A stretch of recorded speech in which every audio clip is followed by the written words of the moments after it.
السلام عليكم، ازيكم يا احلى واجمل فانيليات.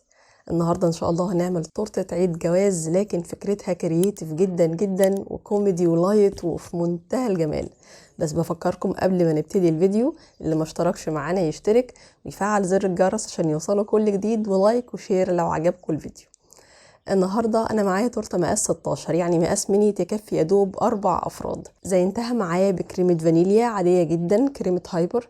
حطيتها كده في كيس حلواني يا دوب مقطوع مقدار سنتي واحد، وثبت ايدي من فوق اول حاجه وبجري الطبق الدوار علشان خاطر اخد تجليسه يعني شكلها كويس قدر المستطاع.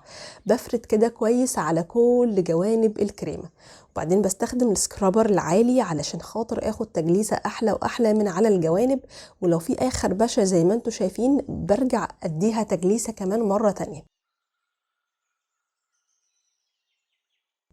هنا انا معايا لون احمر. اللون الاحمر عشان تطلعيه احمر قوي قوي كده يبقى لون ماجيك، على كميه صغيره قوي قوي من الكريمه اللي باللون الابيض، وتحطي كميه يعني تقريبا كده نص القطره. انا بتكلم معاكم بمنتهى الصراحه، عشان تجيبي لون احمر قوي يبقى لون احمر كتير قوي قوي قوي على كميه كريمه صغيره قوي قوي قوي، فيطلع معاكي اللون قوي كده. فردته. هتشوفوا دلوقتي انا بشتغل ازاي. يا دوب ثبت ايدي من فوق عشان اخد تمويجه، وهسيب الجوانب بنفس الشكل كده.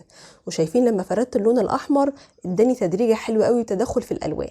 حطيت البقيه اللي اتفضل معايا من اللون في تب رقم 333، وعملت كام روزيتا كده من فوق عشان يبقى ماتشنج مع اللون الاحمر من تحت، وكده يبقى لطيف قوي. هنا كمان نظفت القاعده الاول، وبعدين عملت شكل قلب، نقطه وشدتها ونقطه من فوق وشدتها وقابلتهم في بعض في نفس النقطه، فعمل معايا شكل قلب بس بالروزيتات.